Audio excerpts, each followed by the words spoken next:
Bem-vindos ao Conversa Viva, um espaço Viver e Saúde e Educação para refletir, sentir e conversar sobre o que nos torna humanos. Tem gente que chama de amor, mas às vezes pode ser um medo de perder, uma insegurança, um medo de não ser suficiente. Quando a felicidade depende do outro, isso pode ser dependência emocional. Sobre esse tema, no Conversa Viva de hoje, vamos tratar com as psicólogas Ana Mendonça e Maria Daiane. Obrigada, meninas, pela presença de vocês. Eu que agradeço. Primeiramente, gostaria de agradecer, né, pelo convite, por estar aqui compartilhando, né, esse tema extremamente relevante, que não só bate a porta da clínica, mas também chega até a clínica como demanda para ser trabalhada. Sim, Então, hoje a gente vai se debruçar um pouco falando sobre esse tema. perfeito. Agradeço também por estar aqui. E realmente é como ela disse, né? É um tema que está muito presente. Sim. Os que não chegam na clínica, as pessoas sentem. Sim, Né? nem sempre chega na clínica, mas o fato é que é um sofrimento que realmente a gente sabe que acontece muito, né? Para começar, assim, o que que é a dependência emocional, de uma forma mais conceitual mesmo? Pronto. A dependência emocional, ela pode ser compreendida pela literatura como um padrão disfuncional, direcionado diretamente ao relacionamento interpessoal. E esse padrão disfuncional, ele é caracterizado por alguns pontos que a gente vai citar aqui e que pode ser que venha você se identificar com alguma dessas características que iremos trazer aqui. Como, por exemplo, uma baixa autoestima, esse medo da rejeição, esse medo do abandono e principalmente esse medo e essa dificuldade de estar sozinho. Uhum. Então, a dependência emocional, muitas vezes a gente direciona primeiramente para um relacionamento amoroso. A gente pode entender que a dependência emocional ela se dá nas relações interpessoais, seja talvez mais comum no relacionamento amoroso, embora possa ser também com uma outra pessoa, mãe, filho ou amigos, né? inclusive. Às vezes essa dependência emocional, ela já vem lá da infância. Uhum. Né? Algo que ela já foi ensinada ali na infância, algo que faltou, e aí ela traz para a vida adulta. E aí ela deposita no outro a responsabilidade da felicidade que ela deve sentir. Sim. Ela não consegue sentir a felicidade sozinha, sem o outro. Falta uma questão de desenvolvimento de autonomia na infância. De que forma essa coisa da infância interfere tanto? Ou seja, não é só uma coisa na relação. E a dependência emocional, ela está relacionada a fatores pessoais, então. Sim.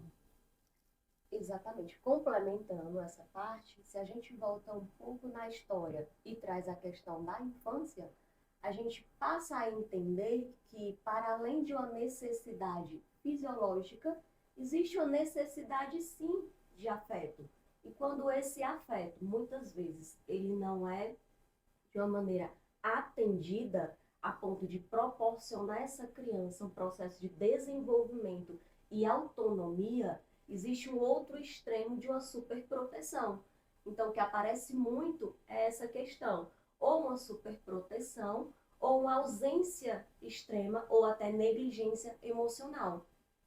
E dentro dessa questão, o que a gente pode entender é que isso vem se apresentar futuramente, por assim dizer, se a gente for pensar dentro de uma fase já mais desenvolvida, de uma fase adulta, isso se apresenta como uma característica de desvalor, pode vir se apresentar como um desvalor, como um desamparo, como um medo da rejeição. Isso se faz muito presente, está ligado diretamente a essa experiência da dependência emocional do sujeito. Dá uma sensação, inclusive, de incompetência, né? É como se a pessoa não se sentisse capaz, de fato, não né? tem valor.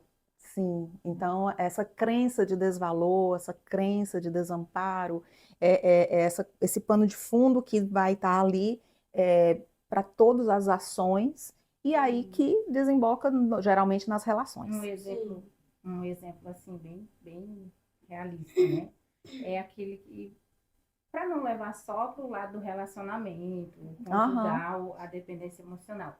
Quando a pessoa não é convidada para uma festa, por exemplo, Sim. ela já começa com aqueles pensamentos emocionais. O que aconteceu? Eu não tenho valor para aquela pessoa, ela não gosta de mim. Ela já começa ali com esses pensamentos, e aí a gente percebe que esses pensamentos têm uma dependência de aprovação, né? Ele precisa daquilo para ser aprovado. Existe essa busca, né? É como se faltasse algo nela, onde só quem vai conseguir suprir isso é o outro. E muitas vezes a gente escuta esse outro que a gente coloca no pedestal. E onde que eu me coloco? Eu me coloco bem abaixo. Por quê? Porque eu passo a viver 100% ou quase que exclusivamente daquele outro. O que você diria, né, que está na raiz da questão? Assim, para a pessoa que entra numa relação realmente de dependência, tem uma causa raiz? Quando a mulher não sabe quem ela é fora do relacionamento. Essa busca pelo autoconhecimento, ela se faz minimamente necessária. Principalmente quando a gente se encontra no estado de adoecimento, onde o corpo ele expressa de uma maneira um estado de sofrimento que você se encontra dentro de uma relação, onde o que a gente recomenda é que você inicie um processo até de psicoterapia para ir em busca desse autoconhecimento, porque a demanda que se apresenta é: eu quero me livrar da dependência emocional. Então a gente vai ter que entender o que é que está por trás dessa dependência emocional, que muitas vezes diz respeito mais ao padrão de experiência que a gente vive, seja dentro do nosso lar, seja fora do nosso lar, porque não tem como falar de uma experiência de dependência emocional sem citar o social, e que o social ele é sim um mantedor dessa experiência de dependência emocional. Não trazendo apenas a família como aquela que coloca a mulher em um lugar de esposa, um lugar que precisa ter filhos, mas trazendo também para uma questão do social, em que espécie de amor é esse que a mulher precisa se achar que merece, um amor que causa até sofrimento. Então eu trago que o desapego, ele não necessariamente seria um desamor.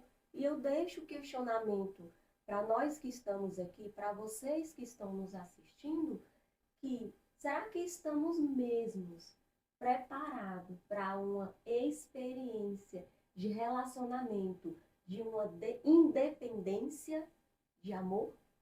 Isso é muito interessante, porque às vezes chega a demanda como se o objetivo fosse terminar uma relação. O objetivo, na verdade, é iniciar uma relação consigo mesma, né? Eu preciso me ter como referência de pessoa no mundo e deslocar essa referência como eu, casal, né? Antes eu tenho que vir como indivíduo. É mais ou menos por aí, né? Exatamente, para manter relacionamentos saudáveis. Perfeito. Perfeito. E até mesmo para você não chegar a se envolver em relacionamentos em que existe um desnível, onde você precisa se anular em prol de um outro para que você tenha um negócio chamado afeto. O afeto ele não precisa ser provado a partir de eu merecer, não. O afeto ele precisa ser dado de uma maneira genuína. Perfeito. Porque senão o dependente emocional, ele vai repetindo padrões, né? Em relacionamentos, ele vai, mandei uma mensagem, não me responde. O que está acontecendo? Onde foi que eu errei? Né? Ele já leva tudo para si. É verdade. O que você falou é bem interessante. A pessoa tem que ter um relacionamento primeiro consigo mesmo e depois se relacionar com outra pessoa saudável, né? Um relacionamento saudável, né? Perfeito, meninas. Muito obrigada. E se você percebe que precisa trabalhar essas questões de autoconhecimento e melhorar esse relacionamento consigo mesma, procura pela Ana Mendonça, pela Maria Daiane aqui na